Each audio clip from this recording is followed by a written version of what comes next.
মা একটু আসলে কি হাতে হাতে লেয়ারটা করার সময় লাগে দুজনকে। ভাতটা একজন ঢালবে, একজন মাংস ঢালবে। 5টা দিয়ে আসছে মহিলা।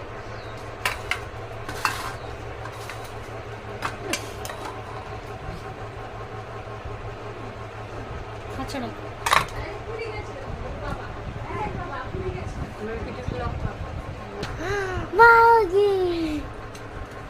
ঘি দেওয়াটা দেখা দিচ্ছিস? বল কিছু বল বল।